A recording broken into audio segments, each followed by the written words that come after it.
क्या आपने कभी सोचा है कि हमारे जीवन की अनेक समस्याएं जैसे कि दुख, क्रोध, अपमान, असफलता या कठिनाइयाँ, इनके समाधान बहुत पहले ही लिखे जा चुके हैं। किसी सेल्फ हेल्प बुक में नहीं, ना ही किसी मोटिवेशनल सेमिनार में, बल्कि हमारे ही संस्कृति के एक बहुत ही प्राचीन महाकाव्य में, श्री रामचरितमानस।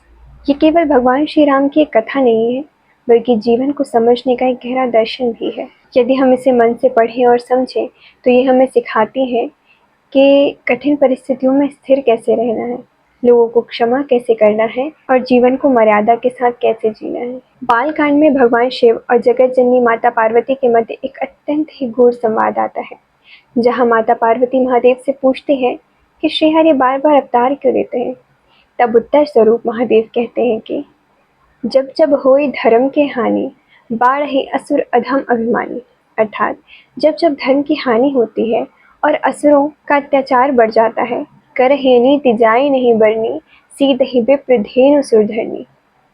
जब उनका अधर्म इतना बढ़ जाता है कि स्वयं पृथ्वी, गौ, साधु संत ये सब भी कष्ट पाते हैं, तब तब प्रभु धरि विविध शरीरा, हरहि कृपा निधि सज्जन पीरा। तब भगवान विविध रूपों में अवतार लेकर सज्जनों की पीड़ा हरते हैं एवं पाप का नाश करते हैं। यही कारण है कि भगवान श्री राम का अवतार हुआ, धर्म की स्थापना के लिए, अधर्म के विनाश के लिए और संसार में मर्यादा का आदर्श स्थापित करने के लिए। श्री रामचरितमानस में एक अत्यंत प्रसिद्ध चौपाई है, होए ही सोए जो राम रचि राखा, को करी तर्क बढ़ावे साखा। अर्थात इस संसार में होता वही है जो श्री राम ने रच रखा है। मनुष्य चाहे कितना ही तर्क वितर्क कर ले, वो उनकी लीला को बदल नहीं सकता। यदि हम केवल इस एक चौपाई को ही अपने जीवन में उतार लें, तो हमारे जीवन की अनेकों समस्याओं का स्वतः ही समाधान हो जाएगा। क्योंकि जीवन की हर घटना, चाहे सुख हो चाहे दुख हो, किसी न किसी उद्देश्य के लिए ही होते हैं। भगवान श्री राम का जन्म ऐश्वर्या विलास के लिए नहीं हुआ था। उनका जीवन तो स्वयं ही त्याग, कर्तव्य और मर्यादा का आदर्श था। सोचिए, जिस सुबह राज्याभिषेक होना था, उसी सुबह उनको वनवास के लिए प्रस्थान करना पड़ा। क्या श्री राम चाहे तो इस निर्णय को बदल नहीं सकते थे? क्या वे क्रोधित नहीं हो सकते थे? लेकिन उन्होंने ऐसा नहीं किया। उन्होंने परिस्थितियों को स्वीकार किया और शांत भाव से वन के लिए गमन किया। माता कैकेयी तो केवल निमित्त मात्र थी। वास्तव में इसी कारणवश आगे जाकर रावण का वध संभव हुआ और धर्म की पुनः स्थापना हुई। इस प्रसंग से हमें एक बहुत गहरी शिक्षा मिलती है कि जीवन केवल कठिनाइयों से नहीं भरा हुआ है, वह अवसरों से युक्त भी है। कठिनाइयाँ वास्तव में जीवन की शिक्षिका होती हैं। वे हमें तोड़ने नहीं आती, हमारा चरित्र निर्माण करने आती हैं। और यदि हम श्री राम के ही जीवन को देखें, तो उनके जीवन में कम कठिनाइयाँ नहीं थी। राज्याभिषेक के समय पर वनवास में अनगिनत कठिनाइयाँ, सीता माता से वियोग और फिर रावण से महायुद्ध। लेकिन इन सब के बीच श्री राम के मुख पर थोड़ी भी शिकायत नहीं दिखी। उन्होंने हर परिस्थिति को धैर्य और मर्यादा के साथ स्वीकार किया। शायद इसी विचार से प्रेरित होकर मैंने पिछले वर्ष एक छोटी सी कविता लिखी थी, जिसकी कुछ पंक्तियाँ यूँ कहती हैं कि जीवन है तो कठिनाइयाँ पग पग पर आएंगी, कभी हिम्मत तोड़ेंगी, कभी आत्मविश्वास को आंख दिखाएंगी। श्री रामचरित की शिक्षा को ये व्यर्थ न जाने देना, कठिनाइयाँ चाहे कितनी ही आ जाए, मुख पर शिकन न आने देना। निश्चित तुम 100 बार गिरकर 100 बार उठोगे। निश्चित तुम 100 बार गिरकर 100 बार उठोगे, क्योंकि जब तक दुख नहीं सहोगे, सुख का सम्मान कैसे करोगे। और शायद जीवन का भी यही सत्य है, कठिनाइयाँ हमें रोकने नहीं आती, वह हमें उस व्यक्ति में बदलने आती हैं जो हम वास्तव में बन सकते हैं। श्री रामचरितमानस का एक दोहा है जिसने मुझे व्यक्तिगत रूप से बहुत प्रभावित किया है, और वो दोहा है, बोले बहसी महेश तब, ज्ञानी मूढ़ न कोई, जही जस रघुपति करहि जब, सो तस तेहि छन होई। जीवन में कई बार ऐसा होता है कि कोई व्यक्ति हमसे कुछ अपमानजनक बातें कह देता है और फिर हम उसी बात को पकड़ कर बैठे रहते हैं। उसने ऐसा क्यों कहा? उसकी इतनी हिम्मत कैसे हो गई? मैंने क्या किया था? कभी क्रोध आता है, कभी दुख होता है और भीतर एक अजीब सी कड़वाहट घर कर जाती है। लेकिन ये दोहा मुझे एक बिल्कुल अलग दृष्टिकोण देता है। ये सिखाता है कि इस संसार में ना कोई पूर्णतः ज्ञानी है, ना कोई पूर्णतः मूर्ख है।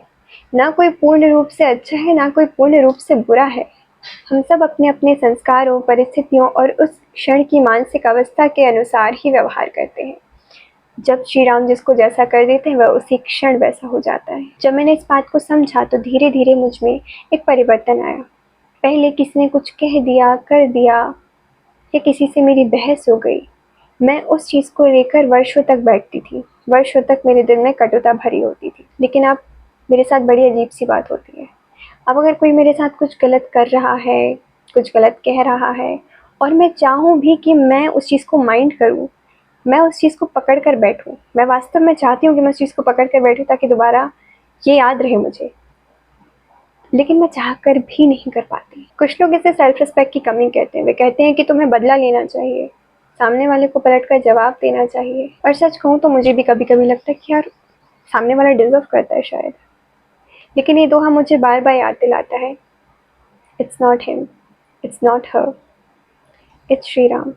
मेरा ही कोई कर्म होगा जो मुझे उसकी ज़बान से आज वापस मिल गया। और कभी कभी लोग सिर्फ वैसा करते हैं जैसा उस पर्टिकुलर मोमेंट पे, उस क्षण उनके भीतर चल रहा होता है, चाहे वो हम ही क्यों ना हो। कभी ऐसा आजमाना कि हम किसी के साथ कोई वार्ता हो रही है और बहुत क्रोधित हैं, हम उस वक्त उसको ऐसी बातें कह देंगे जो शायद हम कभी मीन भी नहीं करते उसके लिए। पर शायद यही एक दोहा है जो मुझे बहुत शांति देता है, क्योंकि मैं सच बताऊं तो मैं कभी भी एक ऐसी व्यक्ति नहीं रही हूँ जो कोई मुझे 4 बातें सुना रहा है और मैं बहुत प्यार से बैठ के सुन रही हूँ। हिस्ट्री थोड़ी इस मामले में ख़राब ही थी मेरी, तो अक्सर मैंने पलट कर जवाब दिया ही है पहले। लेकिन श्री रामचरितमानस की इस पर्टिकुलर चौपाई ने मुझे बहुत कुछ सिखाया। मैं ये तो नहीं कहती कि मैं बहुत बड़ी संत साध्वी बन चुकी हूँ, ऐसा बिल्कुल भी नहीं है। आज भी मुझसे गलतियाँ होती हैं, आज भी मैं किसी से बदतमीजी कर देती हूँ, आज भी मुझे गुस्सा आ जाता है, आज भी मेरी किसी से बहस होती है, मैं उसको पलट कर जवाब दे देती हूँ, आज भी मेरी आवाज़ ऊँची हो जाती है। लेकिन अब उसकी इंटेंसिटी बहुत कम हो गई। पहले ये एकदम इंस्टेंट पे होता था, पर अब मुझ में धैर्य काफ़ी आ गया है, बहुत सब्र आ चुका है। और ये परिवर्तन मेरे लिए बहुत ज़्यादा बड़ी बात है, क्योंकि क्रोध वो चीज़ थी जिस पर मैं वास्तविकता में कंट्रोल चाहती थी, और अब मुझ में फाइनली वो कंट्रोल आ रहा है धीरे धीरे श्री रामचरितमानस की कृपा से। और मुझे एक पहले से बेहतर इंसान बनने की भावना भी श्री रामचरितमानस से ही आती है। तो मेरे चरित्र निर्माण में तो श्री रामचरितमानस का बहुत बड़ा योगदान है। यूट्यूब एनालिटिक्स के अनुसार मेरी जो ऑडियंस है वो मुख्यतः 18 से 35 वर्षीय है। तो आज मैं उस 18 से 35 वर्षीय अपनी ऑडियंस से बात कहना चाहती हूँ। रामायण सर्वप्रथम महर्षि वाल्मीकि जी द्वारा संस्कृत में लिखी गई थी, जिसमें कुछ 24,000 श्लोक हैं, और फिर गोस्वामी तुलसीदास जी द्वारा इसकी अवधि में रचना की गई ताकि आप और हम जैसे लोग इसे समझ सकें। ये हमारे लिए किसी प्रसाद से कम नहीं है, बस आवश्यकता है इसे पढ़ने और समझने की। यदि आप शुरुआत करना चाहते हैं तो आप सुंदरकांड से शुरुआत कर सकते हैं। प्रतिदिन केवल 2 से 5 दोहे आप पढ़ें, अर्थ सहित पढ़ें। मैं आपको पूर्णतः विश्वास के साथ कहती हूँ कि आप जितनी बार इसे पढ़ेंगे आपको उतनी बार इससे कुछ नया सीखने को मिलेगा। और जीवन के प्रत्येक प्रश्न के उत्तर, मैं ये नहीं कह रही अनेक, आपके मन में जितने प्रश्न चल रहे हैं उस हर एक प्रश्न का उत्तर श्री रामचरितमानस में है। अब जिस भाव को लेकर पढ़ेंगे, जिस प्रश्न को लेकर पढ़ेंगे, आपको वो भाव, वो प्रश्न का उत्तर श्री रामचरितमानस में अवश्य रूप से मिलेगा। आप पढ़कर तो देखें। इसी के साथ मैं इस वीडियो को यहाँ विराम देती हूँ। आपको एवं आपके परिवार को श्री राम नवमी की हार्दिक शुभकामनाएं। श्री राम की कृपा आप सब पर हमेशा बनी रहे। जय सिया राम।